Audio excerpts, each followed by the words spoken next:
Salut, c'est Exoa pour exoaware.fr. Aujourd'hui, on va parler de la version bêta d'iOS 7. Ça fait une semaine que la conférence d'Apple pour les développeurs est passée et je voulais revenir avec vous sur les différentes fonctionnalités, vous le présenter bien sûr et laisser mon avis sur ce nouveau système iOS 7. Il devrait arriver pour cet automne sur iPad mini, iPad 2, 3 et 4 avec les écrans Retina. Bien sûr iPod Touch de 5ème génération et le nouveau 5 en fait 16 Go un peu low cost. Et bien sûr on va le retrouver sur iPhone 4, 4S et 5 et sûrement un futur iPhone. Donc là j'ai pu faire moi le test sur l'iPod Touch de 5ème génération. Vous allez voir il manque certaines fonctions comme la boussole, les fonctions de GPS et bien sûr de télécommunication vu qu'il n'en comporte pas. Mais on retrouve quand même le plus gros d'iOS 7. Ce système change radicalement au niveau de l'interface graphique et vous allez voir ça change dès le début. Donc quand on arrive sur l'écran de déverrouillage, vous voyez on ne retrouve plus le bouton sur la partie basse, maintenant c'est tout l'écran qui bouge. Ça change quand même pas mal. On va retrouver notre centre de notification, là avec le calendrier et les différents rappels que vous pouvez avoir.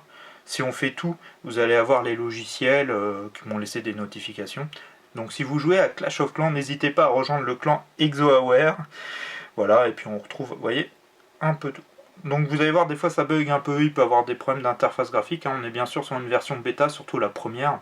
Il y aura sûrement des correctifs par la suite, et surtout la version finale, je pense, sera beaucoup plus fluide et aura moins de soucis.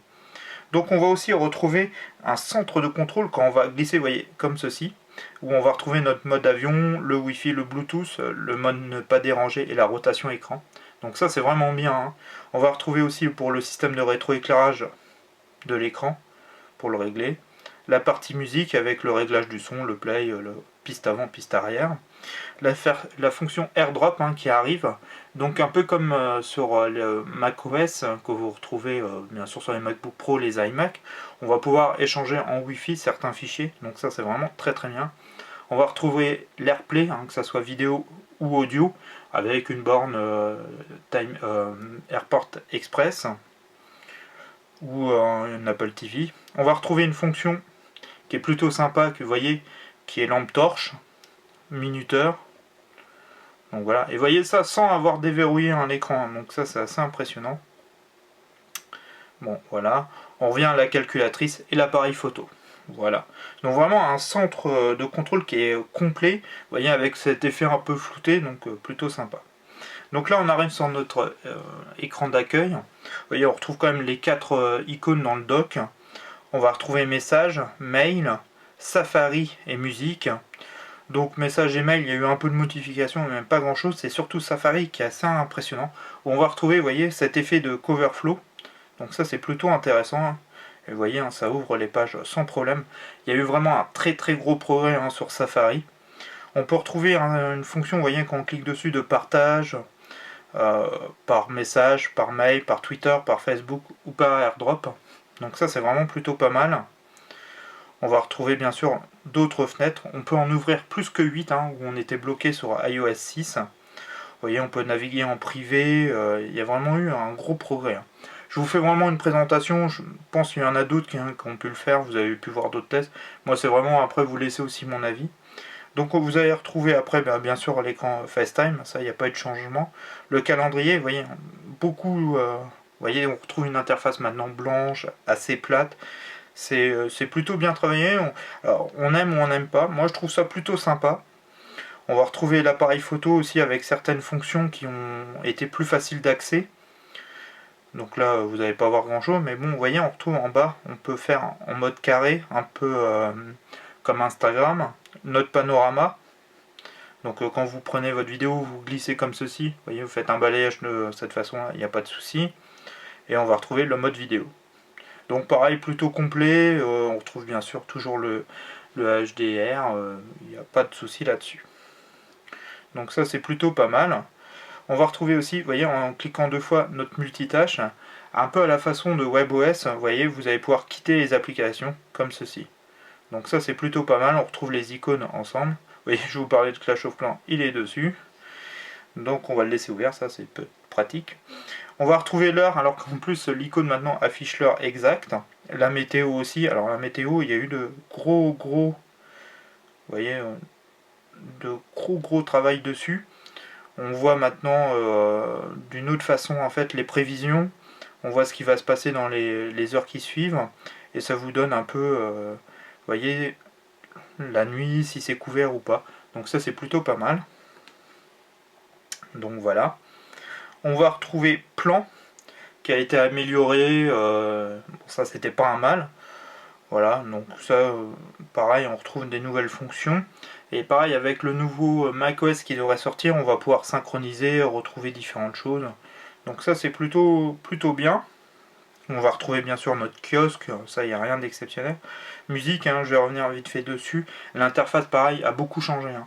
Ça a beaucoup changé sur ça, donc ça, c'est plutôt intéressant. Donc, on verra ça plus tard pour les podcasts. Vous voyez, on retrouve nos pochettes, ça peut être classé par morceau, par artiste, voilà. Donc ça pas après sur la fonction pas tellement changé au niveau de la musique, mais c'est surtout l'interface graphique.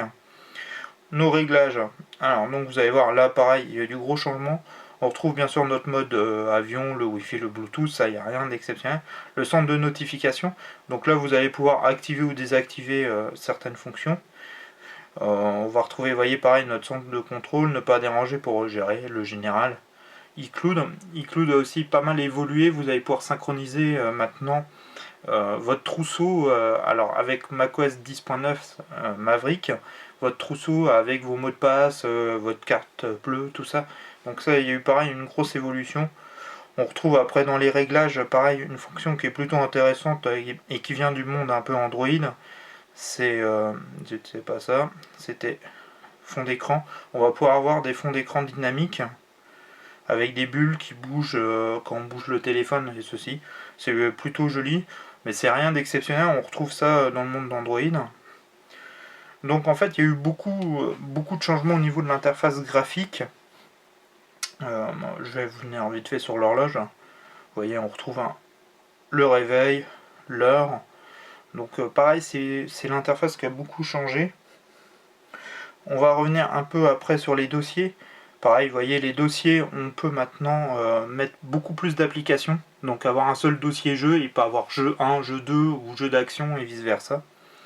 Donc ça c'est plutôt pas mal. Vous voyez les effets aussi, hein, quand on appuie, de revenir.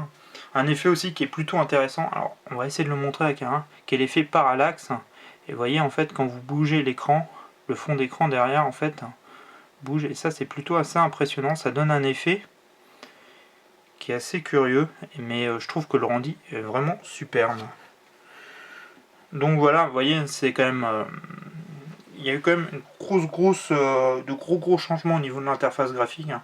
Elle a vraiment été rafraîchie et un peu rajeunie. Donc ça, c'est pas un mal.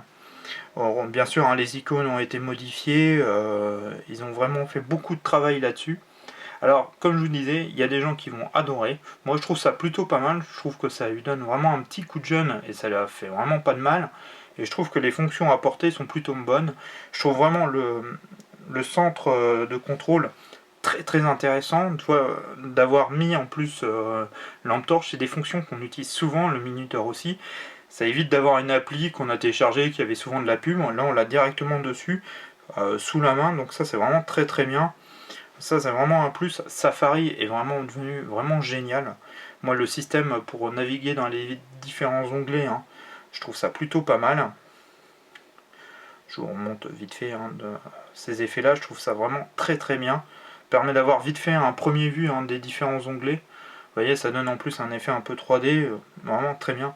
Il n'y a pas de gros changements majeurs après de nouvelles choses ou des choses comme ça. On va surtout retrouver des interfaces graphiques plus agréables, plus intuitives. Donc ça c'est vraiment un plus, donner un gros coup de jeune. Le fait d'utiliser, c'est sûr, hein, il y a des choses qui viennent du système Windows Phone ou Android, même de WebOS, parce que le système multitâche, c'est vraiment du WebOS. Mais ils ont tous piqué les uns vers l'autre. Android a piqué une époque sur iOS et vice versa. Il y a des choses aussi qui viennent du jailbreak. Moi je suis plutôt convaincu, je trouve que c'était vraiment un plus là d'Apple d'apporter une nouvelle partie logicielle comme ça, surtout sur iOS, iPad. J'ai pas pu tester encore la version iPad, elle n'est pas disponible, mais bien sûr je vous montrerai un peu comment cela se passe. Vraiment il y a eu des gros changements même partie, hein, sur la partie photo, on va retrouver, alors j'ai des photos perso, je suis désolé, je vais pas vous les montrer, mais vraiment la partie photo aussi a été améliorée. Vraiment beaucoup de plus, mais sans grandes innovations, hein. Il ne faut pas s'attendre à des choses superbes ou des choses comme ça, mais c'est toujours compliqué dans la partie logicielle, surtout dans une partie téléphone, d'apporter de très grosses nouveautés. Mais moi je trouve vraiment que c'est un plus. La seule chose maintenant que j'attends, c'est d'avoir un nouveau téléphone, un iPhone 6, j'espère. Et là, vraiment avec un nouvel écran plus grand que le 4 pouces, avec vraiment de l'innovation dedans, et certaines fonctions, comme on peut retrouver l'induction ou le NFC dessus, parce qu'il y a vraiment des plus à faire maintenant, et on peut vraiment développer plein de choses, et peut-être une innovation qu'on ne pense pas. Ça, c'est vrai, ça serait vraiment génial. Mais je pense qu'il faut attendre maintenant le mois de septembre ou octobre pour voir arriver un nouveau iPhone ou un nouvel iPad. Je pense qu'il faut encore attendre un petit peu. Mais vraiment, les prémices là, de cette bêta de iOS 7 promet vraiment de bonnes choses chez Apple. Et j'espère vraiment que ça va continuer parce qu'il y avait vraiment besoin. Donc voilà, je vous dis à très très vite sur exoaware.fr. Allez, ciao!